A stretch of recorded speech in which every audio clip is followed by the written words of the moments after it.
The following is a special presentation of ABC Sports.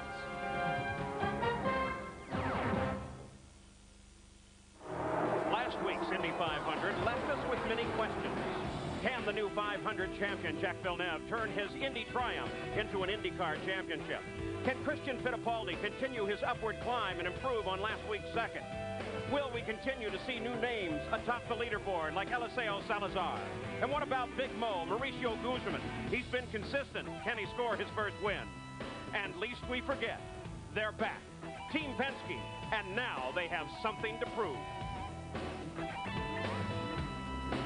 We're at Wisconsin State Fair Park, and the Indy cars are ready for the Miller Genuine Draft 200.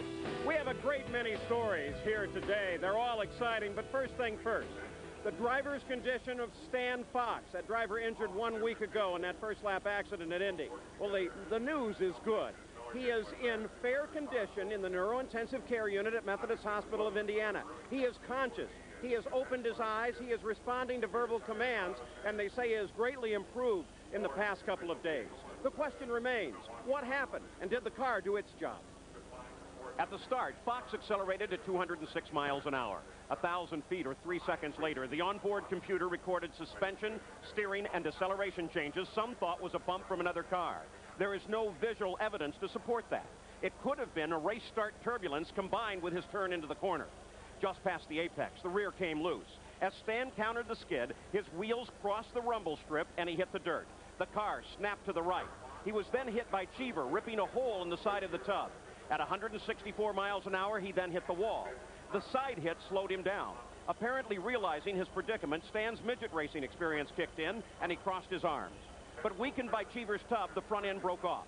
As Stan rode along the wall, he bruised his foot on Cheever's wing. Despite these pictures, there are no major external injuries. In fact, his uniform wasn't even damaged. His closed head injury was caused by G-forces and not by external trauma. Now, that closed head injury can be very subtle. The brain floats in fluid inside the skull, and the injury occurs when the brain twists in the skull or slaps up against the inside of the skull, and there is no way known to protect against that. Then there's the other story, Scott Goodyear and his passing of the pace car in the closing laps of the race. Well, again, we go to the video, and it clearly shows that he did, in fact, pass the pace car. There's no question about that. Scott's question was whether or not the green light was on when he did so. Again, the video shows that the yellow light was on when he went past, and so Scott has registered no protest. He understands his mistake, and Jacques Villeneuve is indeed the champion of the Indianapolis 500. But being the champion can be very distracting. Focus is going to be his problem this weekend. He's only qualified 11th here. And the Penskes are back, and they are looking very strong. Here's Jack Arute. Well, Paul, they're the same teams, the same drivers, same crews, same cars. As Team Penske brought to the Indianapolis Motor Speedway and failed to qualify for the running of the Indy 500. But the problems that they encountered with these cars at Indy benefit them on mile tracks such as Milwaukee. These Penskes create incredible downforce. And unfortunately, throughout the month of May, Team Penske was unable to dial some of that downforce out to gain the 225 mile per hour plus speeds necessary for qualifying. But as witnessed by their performance at Phoenix and the win by this man at Nazareth, they are extremely potent on mile ovals. Not potent enough, Gary Gerald, though, to win the pole position here at Milwaukee.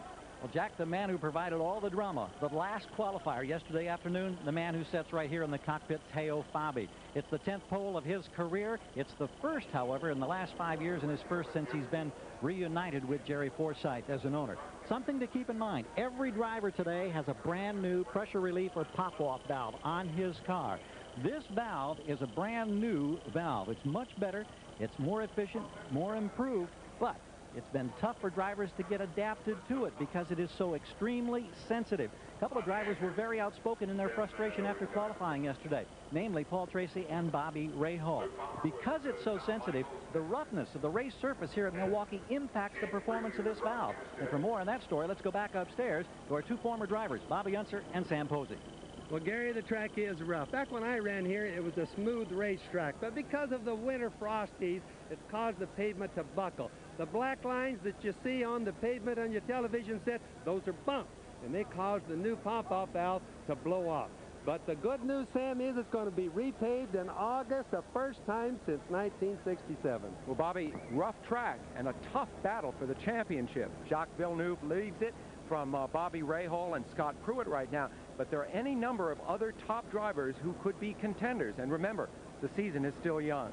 Well, there won't be another oval race until the end of July at Michigan. Now, that's 5 road races in a row, and their current points leaders are all good road racers. Bobby, consider the strange case of Michael Andretti, though. He has led all 6 of these IndyCar Championship races this year without winning a single one of them. A strange situation. Now, he has, through history, won 4 races here on the Milwaukee Mile. Perhaps today he could turn his season around. We think he's due. Other things worth mentioning, rookie Andrew Ribeiro is 5th quick in his Honda. Mauricio Gulserman has been consistently good this year. Gil de Ferran is hard driving but needs to finish. And what about Christian Fittipaldi? Can he improve? We'll be back.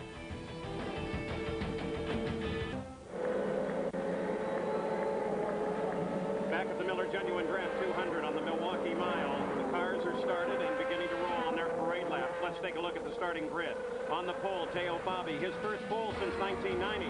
He hasn't won since '89. Alongside Emerson Fittipaldi, he won the last series race on a 1-mile oval at Nazareth in April. In row 2, it's Al Unser Jr., the defending Milwaukee champion. And Michael Andretti, with 4 wins at Milwaukee, make him the leader among active drivers. In the 3rd row, Andre Ribeiro, the fastest rookie here, using Honda power. And Robbie Gordon, he won earlier this season on the 1-mile oval at Phoenix. In row 4, it's Paul Tracy and Raul Boesel. In the 5th row, Adrian Fernandez and Mauricio Guzman. In the 6th row, Jacques Villeneuve, the Indy champion, and Scott Pruitt. In the 7th row, Christian Fittipaldi, Rookie of the Year at Indianapolis, and Jimmy Vasser. Row 8, Stefan Johansson and Bobby Rahal. The 9th row, Eddie Cheever and Gil de Ferran. The 10th row, Eliseo Salazar and Carlos Guerrero. The 11th row, Danny Sullivan and Hiro Matsushita. Row 12, Brian Herta and Buddy Lazier. And in the 13th and final row, Alessandro Zampedri and Lynn St. James, who is in by the promoter's option after an accident yesterday. Looking out the rear of Michael Andretti's car now. We also have on board, sitting on Paul Tracy's car, on Bobby Rahal's car. On the rear wing there of Robbie Gordon. Race analysis, 200 miles on the 1-mile oval, 138 miles an hour is Michael Andretti's record here. Expect the fuel stop at 75 to 85 laps depending on the caution periods. Other things that we'll be watching here today is the battle for the Nations Cup in IndyCar. To see which nation, which driver from which nation can score the most points. Currently the United States in the lead, followed by Canada and Brazil. And then there is the Manufacturers Championship as well. But the Team USA, here is the way they line up. There's everybody in Team USA. So you can get an idea of who is involved in this particular fight. The other teams, Team Canada, Team Brazil, the largest other than USA. And then Team Chile, Sweden, and Japan. And of course Mexico and Team Italy with Teo Fabi, the pole sitter, coming from Team Italy. So that's the Manufacturers Championship. Now the stories we're going to be following here today: the rough surface of the track, the progress of Team Penske. What about these new pop-off valves? Will they be a problem? And the fuel management at this track. If you play it right and you do it in just one stop, maybe so.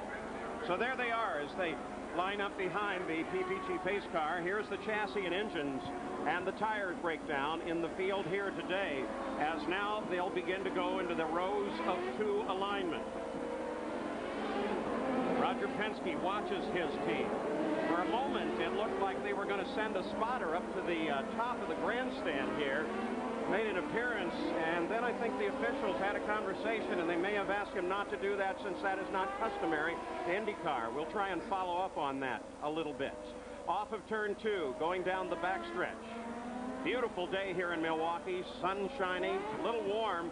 Sun definitely on that surface. That's going to make the tires a factor here today. So now we're set for a green flag as they're midway down the backstretch. And apparently they're going to hold on and keep the field yellow. Starter has a yellow flag in his hand, and the reason for this is that they have lost communication, which is landline, not two-way radio, to the observers around the track. They don't want to start. There's a whole safety issue there. They're not going to start with that. So they'll slow the field down. Once they cross the line, the laps will begin to count. But it will not be at racing speed, obviously. This gives us a chance. Look at Teo Fabi actually leading the pack there, and try to memorize the way his car looks, because it's almost exactly the same as the two Penske's car. Very tough to tell apart. Look at all the marks that we talked about in the pavement while we've got time there. Everything that you see is black on that pavement is absolutely, without doubt, a bump. And the guys have had a lot of wrecks during practice, Sam and Paul, and it's because of these bumps in the pavement. This track was built back in 1903, one of the oldest tracks anywhere in the world.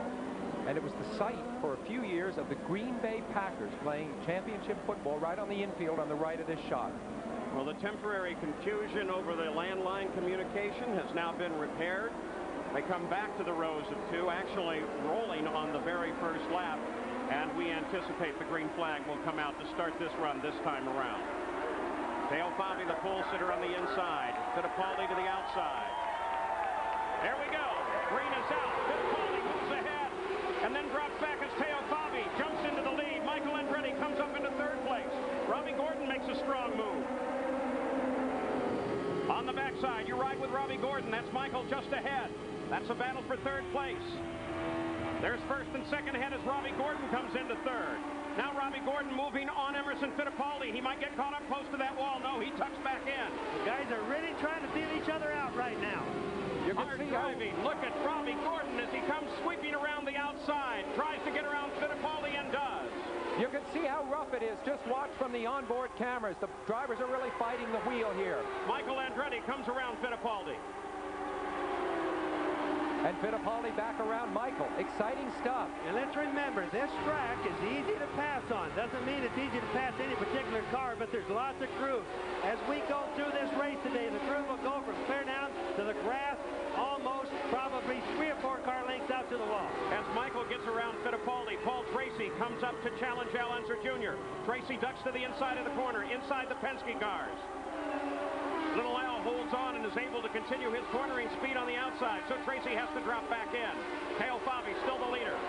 This is why this track is so great that many different grooves, as Bobby mentioned, work here, and you get side-by-side racing. A guy can actually set during the race, a driver, plan his move way later, like even halfway or 3/4 through the race right now, by keeping, for example, the outside groove clean from all the little rubber debris that gets thrown up there. Teo Fabi, the leader. There you take a look at Robbie Gordon, who has been very aggressive. Look at that high, wide entry that he takes into the first turn. Only once in the last 10 years has the leader of the first lap gone on to win the race. That was Michael in 1992. But he's got a tough one behind him. That Michael Andretti has led a lot of laps, won a lot of races here, and he's going to be tough. Gordon, on the other hand, as you can see, always has a tendency to go to a high groove. Penske cars run 4th and 5th as Michael makes his move inside of Gordon. Gordon again takes that high, wide, outside line. They're side by side through 1 and 2. And if you notice, Paul, that outside line is always quicker off the turns. Oh, they touched. Now that was a close wreck. That could have been a really bad wreck. That's a no-no, ever touching tires on these cars. These are two of the hardest charging drivers in the business. Tremendous ability and very aggressive. So Michael Andretti's going to try him again on the inside as the Penske team fighting itself as well. You can watch both those battles at once. Now we come back up to the front as Robbie Gordon challenging with Michael, but Michael has decidedly picked up the position on Robbie Gordon. Now it's going to be interesting. Let's see whether Robbie Gordon comes back down. No, he's not. Al Unser Jr. tucks inside of Gordon, and now the question I have to ask Bobby, did the touch do something to Robbie? He's dropped back 2 positions. No, there wasn't enough pressure on it. That was just the smoke barely touching together. Had the tires touched a little harder, they'd have gone airborne. Here's another look at that touch. Now watch him just swing by. He's going to cut him a little bit close. Almost hit the nose. And it was the wing that hit. There's no damage. It might throw the wing setting off just a little bit. Robbie Gordon continues on in 4th place. Here is Al Unser Jr. and Michael Andretti. The leader is still Teo Fabi. And there is Paul Tracy now beginning to worry Robbie Gordon. That's a battle for 4th place as Tracy moves inside. Now we can watch Robbie Gordon on the outside on the right. The blue, the Valvoline car there in the front right there. He's still staying high. but he's going to pull down pretty soon because he's been passed by too many cars that are going low. Tracy, you will remember, had that terrific win in Australia. Since then, he's been winless. Michael Andretti and Al Unser Jr., they battle for second, while at the same time, this battle continues between Robbie Gordon and Emerson Fittipaldi. Though it's fallen a bit backwards, Gordon is now fifth. And already they're working their way through traffic. That was Lynn St. James in that brightly colored green car that they just came around. 11 miles into the record book. Theo Fabi is the leader of the race. He jumped into the lead from the pole, but now all of the leaders have to contend with this slower traffic ahead. And this is where your worth really gets proven on the Milwaukee Mile. It certainly does. And remember, if this race were to go with no yellow flags, which historically it's done this, fuel could be a problem also. All right, we'll take a look. There comes Theo Fabi. We'll look at everybody as they come through here. There comes little Al and Michael as Michael tries to make his move to the inside. That's the interval back to the battle for second and third. That battle has broken off for the moment now. In fourth place is Paul Tracy. In fifth place, Fittipaldi.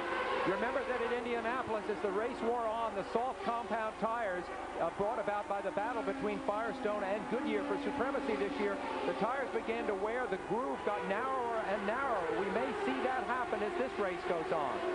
Michael Andretti forced very low to get around here with Matsushita. Let's go to the pitch. Jack Arute, Robbie Gordon. Does he have a problem?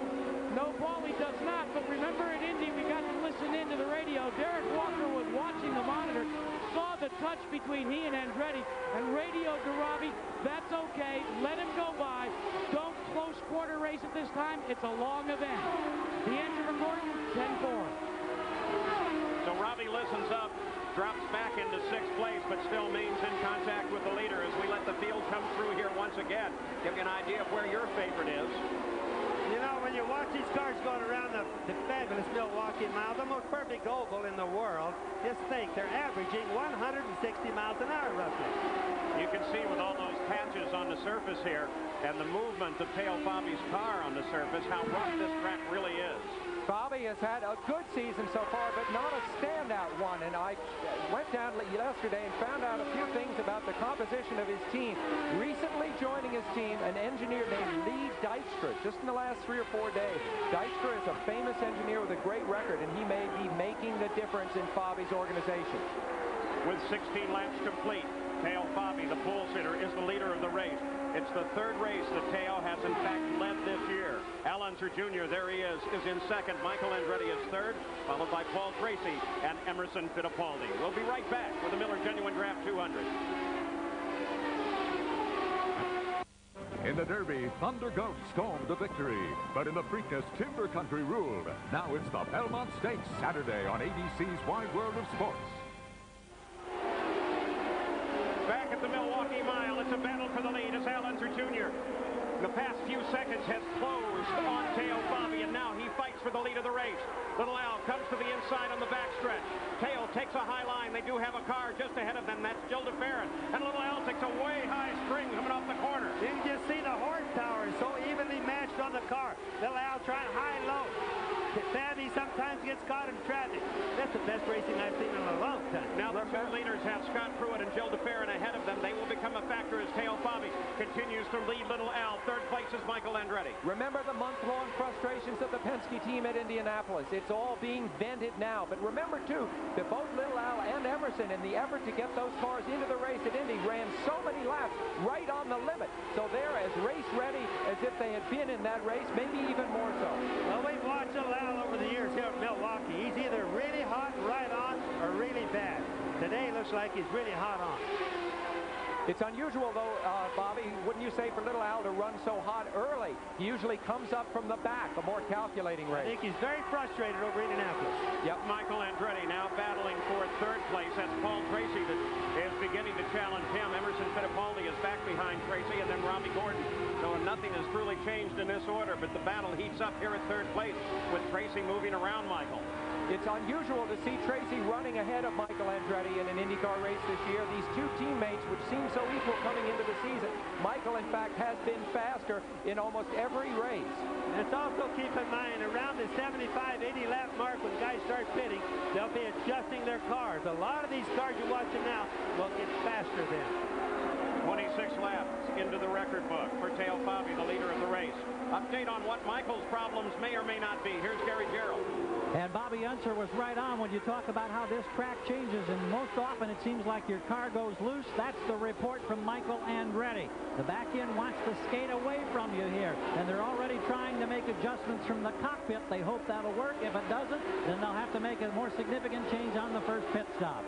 Gary. And it's a battle for the lead as Al Unser Jr. on the backstretch moves to the outside of Teo Fabi. And Al Unser Jr.'s got him going into the corner. Can he hold on to it? Yes, he does. Al Unser Jr. now bottled up behind Christian Fittipaldi. And Fittipaldi moves to the inside. And staying in pursuit is Teo Fabi. But now that Al Unser Jr. Seems to have a head of steam, he is rolling up, coming around Jack Donnell. Boy, you can watch little Al when he came out of that corner over number 2. His rear end was wiggling. That means he's a little bit loose, or he's using the car to its 100%. Hey, Jackaroot, little Al now has the lead. And Paul, we talk about the fact that the team failed to qualify for the Indy 500. That means it's been almost 6 weeks since they've had any pit stops. Our Bucking company took that into account this morning. They did a dozen additional pit stops so they could get back in full form. Expect the leader to come into the pits around lap 7-4. We're riding with Bobby Rahal, who runs second now in the championship standings, who has finished second at this track but has never won it. Back in 11th position with Bobby Rahal. Let's take a look at that pass that put Al Unser Jr. at the front of this field. There he was coming off of 2. Just got a good run off of 2. Teo Fabi caught a little bit behind slower traffic just ahead. Boy, but little Al really had a run. And remember, that's Robbie Gordon's groove. He did it up high. In fact, most of his passing has been up high. That's the groove. We've got to wait through the race to see if it. Here's Roger Penske talking to little Al. See if that groove stays clean with these softer compound tires. 30 laps into the record book, 1 lead change. Al Unser Jr. takes over from Teo Fabi. Third place is Phil Tracy. Michael Andretti is 4th. Emerson Fittipaldi is 5th.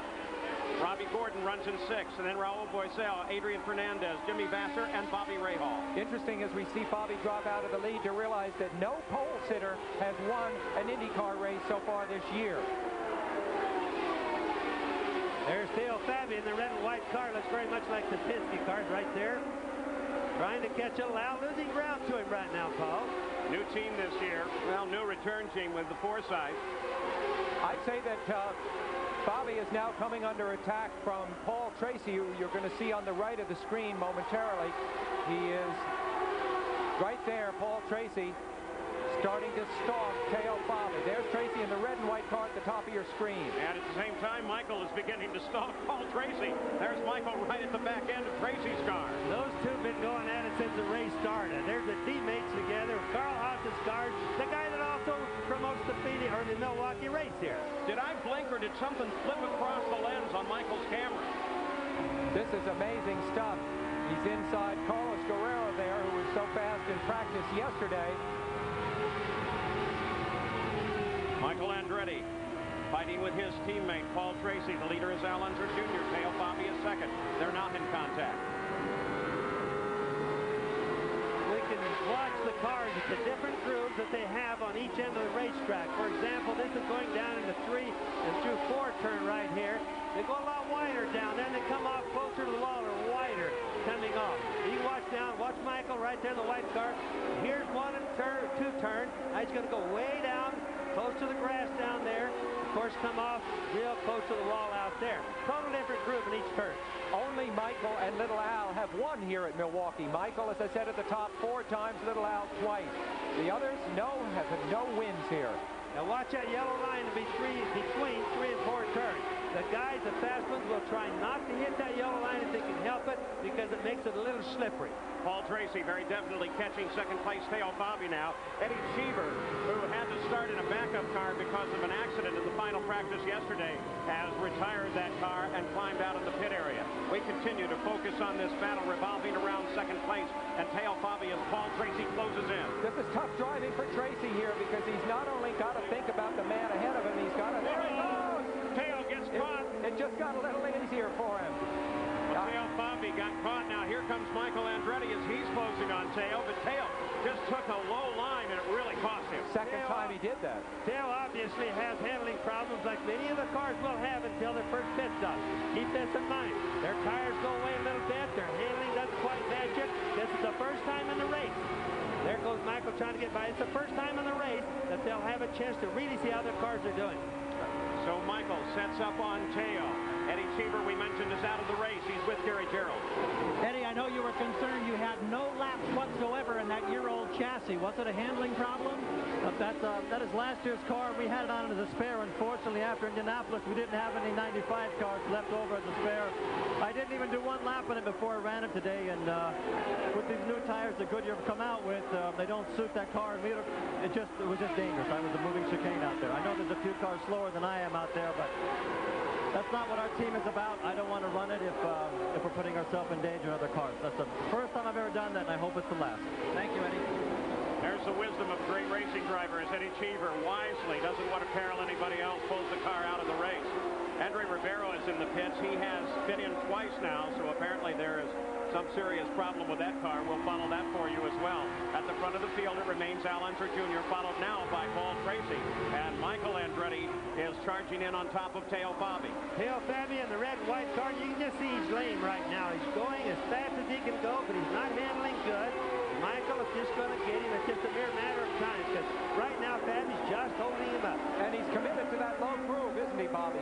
Teo can't seem to run a high groove, and when Michael does it here, he again is able to take advantage of the situation. But it happens, Sam, when you start handling like Fabi is probably loose in the rear end. So the first thing a guy does is go lower on the track. To give himself room in case the tail jumps out, right? Well, not necessarily for that. That's the shortest way around the track. He's going to have to go to slower speed. And boy, how close was that maneuver on the last lap. Now they're back in turn one again, and this time Michael has him. And Teo again runs down on the low line and then comes very high as he comes off the corner. So at the front of the field, it is Al Unser Jr., followed by Paul Tracy. We'll be back after this message and a word from our ABC stations. Next Sunday at 2:30 Eastern, 1:30 Central Pacific on ABC Sports, the Indy cars will roar into Detroit. Two-time winner Emerson Fittipaldi goes for a third win at the ITT Automotive Grand Prix. Then Jeff Gordon and the hottest drivers in auto racing speed off to South Carolina from Darlington Raceway. It's the second challenge of the International Race of Champions. Two great auto races next Sunday here on ABC. Jack Villeneuve currently closes on Adrian Fernandez in a battle for 7th place. They are one lap off of the leader. The leaders are stringing through this battle as well. And Christian Fittipaldi is lining up right behind the fight as well. Villeneuve just drove right by Fittipaldi right down to turn 1 and 2 a little bit ago, Paul. You see that's nothing's changed at the top of the order. Al Unser Jr. is the leader, followed by Paul Tracy. Now let's go to Gary Gerald. Andre Ribeiro back in the pits for a second time. Race control reported possible contact with Paul Tracy. The crew checked all the suspension, changed the tires, sent him back out. He took one lap. He's back in. Don't know if he'll get back out. Let's go to Jack. Well, Team Penske, Gary, is about to go to work. First car in will be Emerson Fittipaldi, and he will likely go one lap down. In the interim, pitting in another lap will be your leader, Al Unser Jr. But he has a problem as well, but one that they can overcome. It seems that after about 4 laps into the race, his dash went dead. He has no readout on the dash. And talking to Richard Buck and the crew, they radioed to him to remind him the old sprint car days. Said he's going to have to work without a dash. Now, let's see, as Fittipaldi comes in for service. And they have a problem. Rick Reineman has a problem just initially with the right front, with the air jack. He solves that problem. They're going to take on fuel. They're going to make a wing adjustment, but he is definitely going to lap down. And Fittipaldi was reported a loose condition. Hopefully has it serviced. Wing adjustment to the right front wing on that car. We're 53 laps into the record book, all of them green flag racing.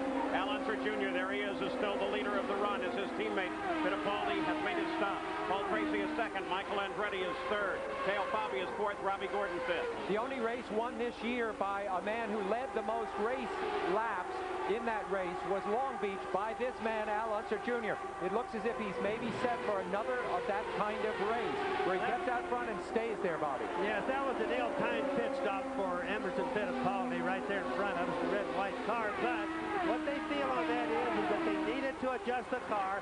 They can gain more by being behind right now for later on the race. And they went far enough to still make it with 2 pit stops. And that's important. Al Unser Jr. moves down inside of Jimmy Vasser. Jimmy Vasser's teammate Brian Hurt is out of the car. They pushed it behind the wall, so only one Chip Ganassi car left in the field as Al Unser Jr. watching Gildas Barron just ahead of him. And being very careful on this pass. We expect stops by most of the leaders shortly. Already we have seen Andre Ribeiro back into the pits once again, as well as Alessandro Zampedri for his routine stop. Now, in case anybody is wondering, what is that electrical failure inside little Al's in his cockpit or on his dash going to do? It's really not going to do anything. What it is, he's going to lose his RPM. He doesn't care. He's going to drive it hard anyway. He's going to lose his oil pressure. He doesn't care if it goes bad. The engine's going to blow anyway. So he doesn't really have anything to worry about. The pits are going to tell him via the signboard what he needs. And otherwise, he's just going to have more time to watch and see where the road is. Let's go to the pits and Jack. And Bobby, the only concern that the crew has about that problem is pitting coming in and out. As you know, that's when you want to try and watch your speed because there's an 80-mile-an-hour speed limit. You can only go a maximum of 85. They have a chip on the dashboard to read that out. Al Jr. is going to be flying blind, and that's the only concern the team has with the dead dash. Now, he'll just have to go a little bit slower right there because they can't stand the stop-and-go penalties. That just wrecks the race. Going back to what you said, Bob, you remember about 10 years ago, the Ligier team in Formula One, when it came race day, they just removed all the instruments from the dash because they wanted the driver paying attention on the course itself. They left the tack in there, and that was it. Even back in the old days at Indianapolis Motor Speedway, the roadster days, they took out all the instruments come race day. There was nothing but the throttle, the brake, and the clutch, and the steering wheel. Luckily, at this track, the pit lane, of course, is very, very short, so the time little Al would lose is minimized. Andre Ribeiro has now been officially withdrawn. The report is suspension problems that they could not repair on that car. It's funny to see the Penske's again leading the race. Now we see Paul Tracy moving around Robbie Gordon. That's a very volatile mix there. Two great young drivers, both 26 years old, really close together on the track. Putting a lap on Gordon as he does so, though Gordon runs in 5th place. Only 4 cars now in contact on the leader lap. 61 laps complete.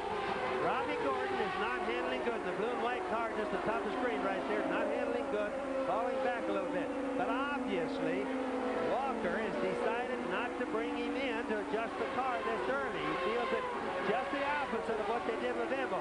He feels he can survive better on the track and not lose as much. Well, with Emerson, you know, that's a little bit of a repeat from the position that the Penske team took at Phoenix, where they waited for a yellow. They brought him in this time. They took control of the race from their point of view. Well, remember, it looks bad right now for Emmo, but he's really not hurting bad because he can still make the stop in 2 races, or a race in 2 stops. And he's still going to get the same amount of gas mileage. That's going to change. There's Bobby in the pits. Teo Fabi, he was running 4th. He's into the pits, Gary.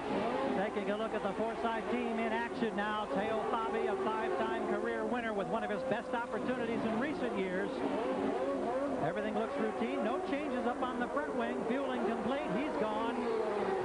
14+ seconds for Teo Fabi. Gary, that's a terrific crew that was assembled for this year. Men from all different teams. They've got a real polyglot group of guys there, but they've got some Indy rings in that group, too. A good group of men. 64 laps for Al Unser Jr., car number 1, the leader of the race. 2nd place is Paul Tracy. 3rd place is Michael Andretti. Here comes little Al. Al making his turn down into the pits as the leader of the race. Paul Tracy, if he stays out, will assume the position. Here's Jack. Well, no concern coming onto pit road because it's a short stop. The crew goes to work. They will change all 4 tires as expected and take on a full load of methanol fuel. Checking for debris, nowhere near the kind of debris that we had in Indianapolis. They engaged the clutch at 12.6, and now he has to be a little bit careful going down pit road not to exceed the speed limit. It's very tough to say to yourself, am I going 80 miles an hour? It's so subjective.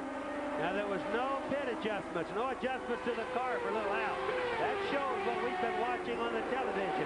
He can run any place on the track, up, high, low. He can do each turn differently. He can go in low, come out high, whatever he wants to do.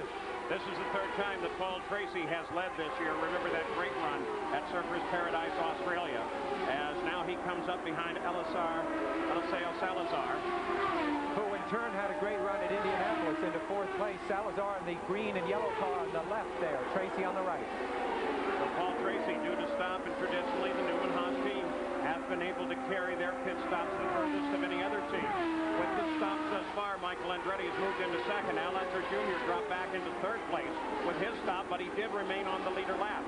Off the leader lap in fourth place is Robbie Gordon and Jacques Villeneuve, who has not yet stopped. Neither one of those have. Well, Christian Fittipaldi. Well, I think Villeneuve has actually carried his stops the very furthest of all. Don't you, Paul, throughout the season? He's the guy that's been able to make up a lap from time to time by staying out longer. Now, something else that I've been noticing is a little bit different. Some of the fast cars are pitting earlier than we anticipated. The danger right now is the guys that are staying out there longer could gain back a lap, like on, for example, Little Al, Fabi, unlike Emmo for sure, if they had a yellow right now. But it's part of the gambling that you have to worry about. A yellow comes out, you lose a lap if you pit it too early. This is why tactics, Bobby, are such an important part of the crew chief. Talking to their man on the radio and planning the race can often be as important a factor in the race as the driver even. As we watch Paul Tracy as he continues to thread his way through traffic along the outside of Stefan Johansson, who is with a year-old car and not performing nearly as well as they had hoped. He had a crash during his warm-up practice before qualifying, and during the qualifying itself, and so as a result had to move to this older car. Paul Tracy, the leader. In fact, if you want to think about fuel, let's not forget the last mile oval at Nazareth, where Eddie Cheever carried it so very far. And in fact, had they given him a full load of fuel on his last stop, he probably would have carried it all the way to the finish on a single stop race. The speed is so great here, so fast. The oval, the turns are so long that they're hardly ever off the gas. So the gas mileage isn't what you'd call real good here. It may be before this race is over that we have some fueling problems. 71 laps complete, 71 miles, green flag. Everyone except lap number 1, which was owing to a communications problem on the start. They have just been blistering up this track. Hard to believe this race is 1/3 over already. It seems like it just began. Paul Tracy has blown hot and cold through the season. He is hot right now, just as he was in Australia many, many weeks ago. Last lap, he turned at 146.2 miles an hour, averaging right now 139.3. Let's look back and find second place, Michael Andretti. He's going to be almost 3/4 of a lap back. Let's keep another thing in mind about Tracy now. He's not made his first pit stop. And so he's out in front with a light load of fuel, but he's got to make his. 2 stops he's going to have to make in the race, or at least that's what we think he's going to have to make. And he's not made his first one yet. Michael Andretti from Nazareth, Pennsylvania. Not yet stopping. Paul Tracy and Michael Andretti. The Newman Haas team. Al Unser Jr. in third place has stopped. Robbie Gordon, Jacques Villeneuve, Christian Fittipaldi, 4th, 5th, and 6th. They have not stopped. Teo Fabi in 7th has. Bobby Rahal in 8th has not. Emerson Fittipaldi in 9th has. And Gilles de Ferran in 10th has not. So we're very definitely out of the pit stop order here. Coming back up to the front of the field, let's go to Paul Tracy, the leader of the race. He should be pitting on the next lap.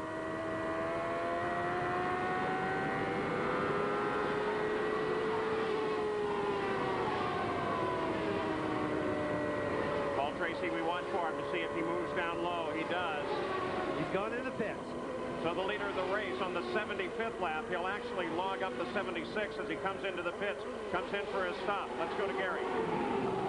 The man who was 3rd while driving for Team Penske here last year, now driving for Newman Haas. He won in Australia. He's been very effective in the traffic. They got excellent fuel mileage. There's no wing adjustments up front. Everything routine at the back. Terrific stop by the Newman Haas team. He's out of here. Michael should be in the next lap.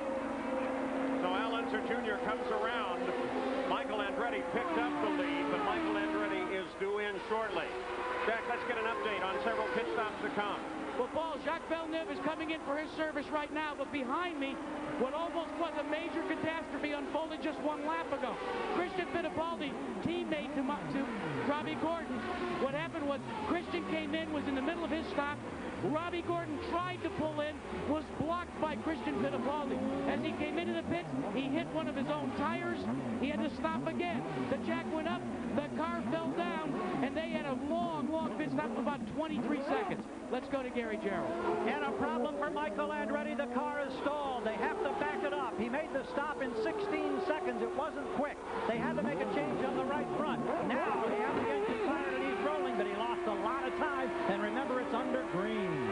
Lightning strikes again at Michael Andretti, and so one of the crew members grimaced and turned away as they fired that engine, and the flame roared out of the back end. So Al Unser Jr. picks up the lead of the race. His stop 13 laps ago now beginning to pay off. Paul Tracy is second. The IndyCar action rolls on. They roar into the streets of the Motor City for the ITT Automotive Detroit Grand Prix next Sunday on ABC Sports.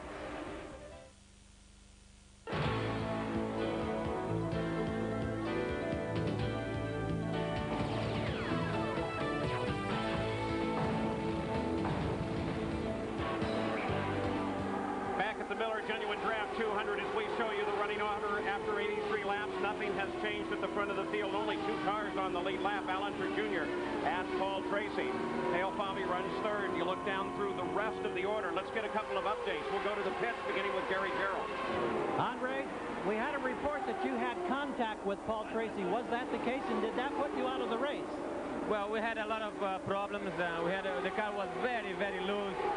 And I think because of this, I almost lost the car on turn 3 and 4. And I had a light contact with him. After that, the car was used. Thank you, Andre. Thank you.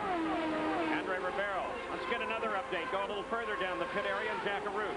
Well, Paul, we've looked all around Team Penske's pit.